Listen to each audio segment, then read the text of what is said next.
आज कौन सी कहानी सुननी है सभी बच्चों को? हाथी की।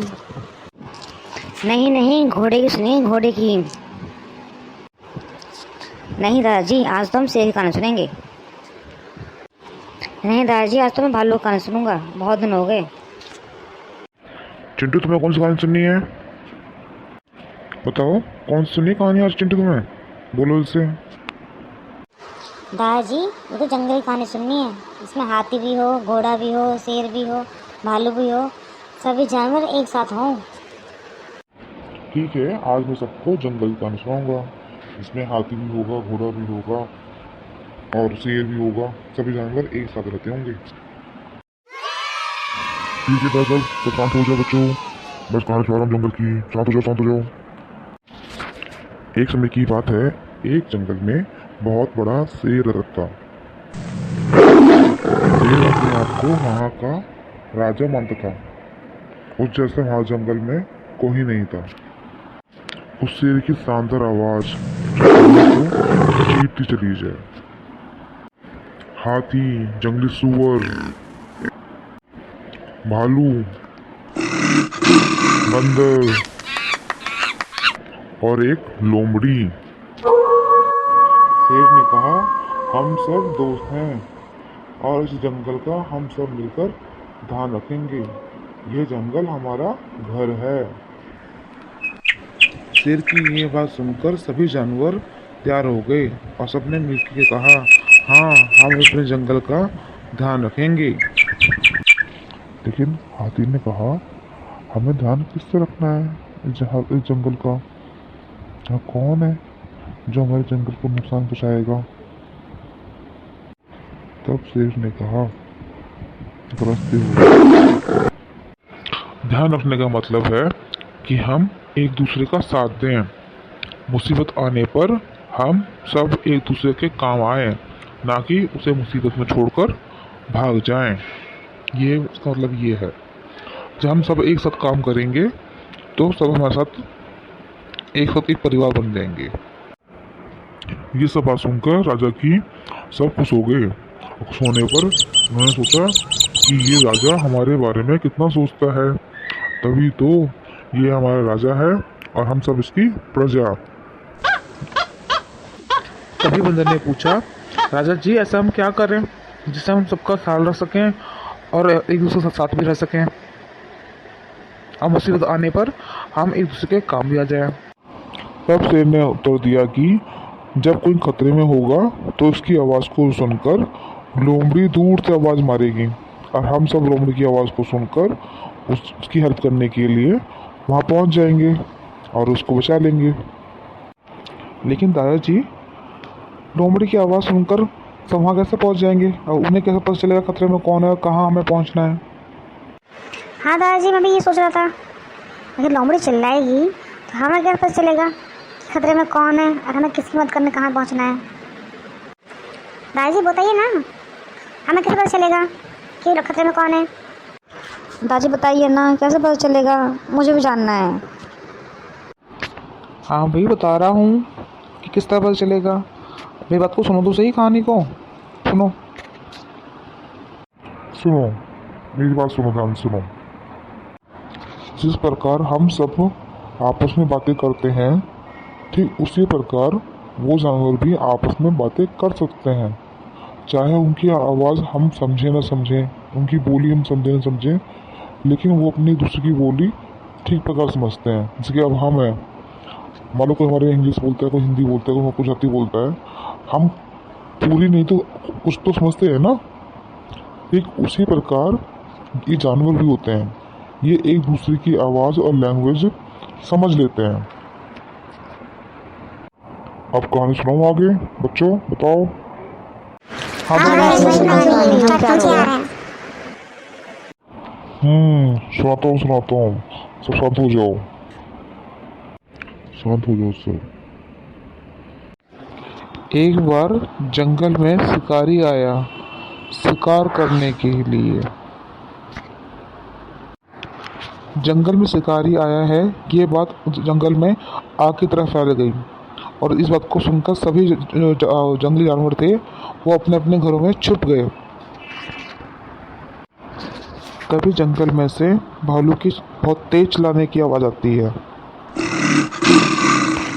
भालू को दो चीज़ बहुत पसंद है, एक शहद और एक मछली।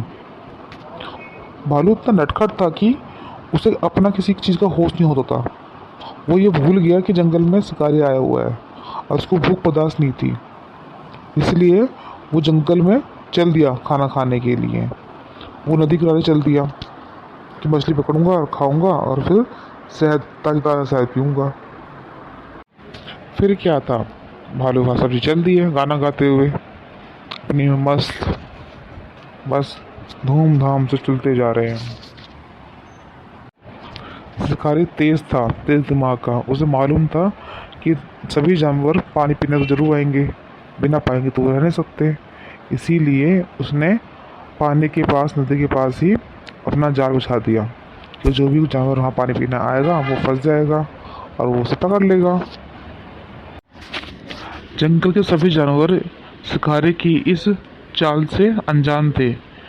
उन्हें तो ये मालूम था वह जंगल में शिकारी आया है, वो किसी को भी मारकर ले जाएगा। लेकिन इसीलिए चक्कर में सभी जानवर अपने अपने घर बैठे हुए थे। लेकिन भालू और सब्जी चलती अपने गाना गाना गाते हुए नदी के पास। जैसे ही भालू नदी में उतरता है मछली पकड़ने के लिए, तभी भालू जाल में फंस जाता है। और भालू मछली जाल में फंसते ही तेज तेज चिल्लाने लगता है, बचाओ मुझे, बचाओ, मैं फंस गया हूँ जाल में, बचाओ मुझे।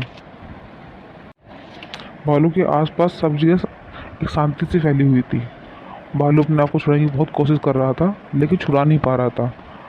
तभी उसका अचानक उससे पैरों की आहट सुनाई देने लगी, जो कि उसकी तरफ ही बढ़ती आ रही थी। उन आहट को सुनकर भालू बहुत ज़्यादा डर गया। उसको लगा शिकारी तो आ गया, अब वो उसे पकड़ लेगा और वो अपने साथ उसे शहर ले जाएगा। जैसे जैसे आहट पास आती जा रही थी, वैसे वैसे भालू डरता जा रहा था, उसका डर बढ़ता जा रहा था। तभी दूर से ना लोमड़ी की चिल्लाने की आवाज़ आई। लोमड़ी की तेज आवाज़ सुनकर तभी बंदर ने भी किलकारी मारी और उसके बाद जंगली सूअर ने, धीरे सबने आवाज़ तेज कर दी बचाने के लिए। इन सभी जानवरों की आवाज़ सुनकर भालू की जान में जान आई। फिर भालू ने फिर तेज आवाज़ मारी कि उस आवाज़ को सुनकर वो सब उसके पास आ गए और उन्हें पता चल जाए कि भालू कहाँ फंसा हुआ है। तो बच्चों बता सकते हो उस टाइम भालू कहाँ पर है? सब जानवर कहाँ जाएंगे भालू ढूंढने के लिए?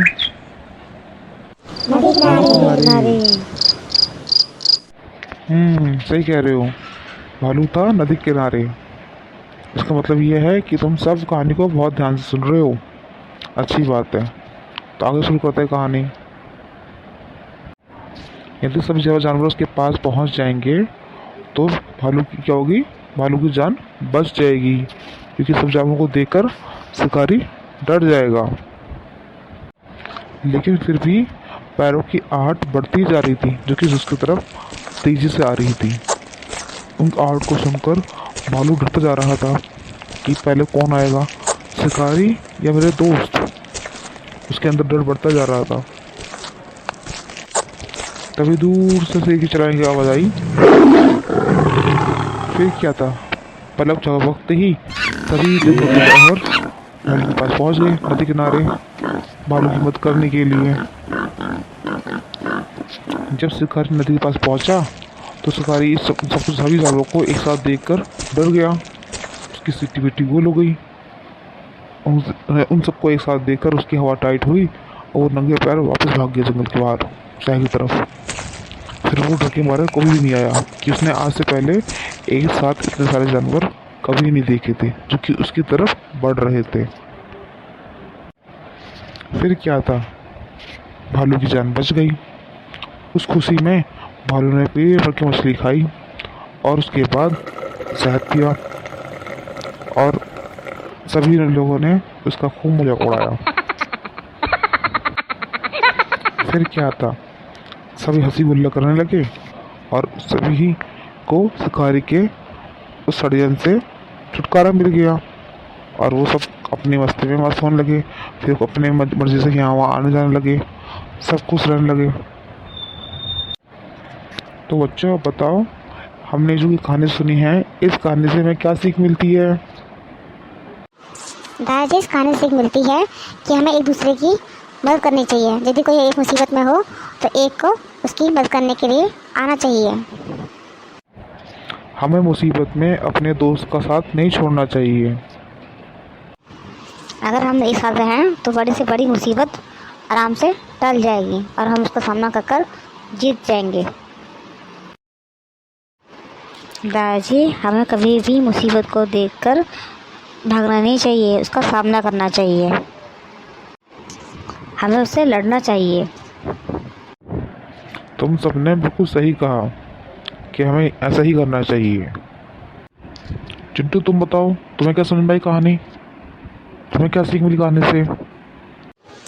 दादाजी मुझे तो ये पता चलता है जिस तरह हम पांचों एक साथ रहते हैं, वैसे जंगल के जो लोग हैं, जानवर हैं, वो भी एक साथ रहते हैं और हम भी एक दूसरे की मदद करते हैं और वो जंगल के जो जानवर हैं वो भी एक दूसरे की मदद करते हैं।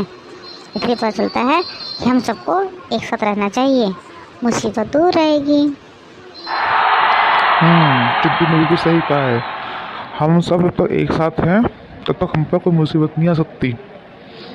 बंद मुट्ठी 1.25 लाख की, बिखर गई तो खाक की।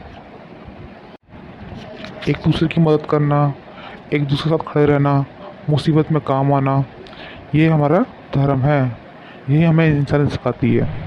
अगर हम ऐसा नहीं करते हैं तो हमें इंसान कहने का कोई हक नहीं होता। अब देखा ना, जानवरों में कितनी इंसानियत थी।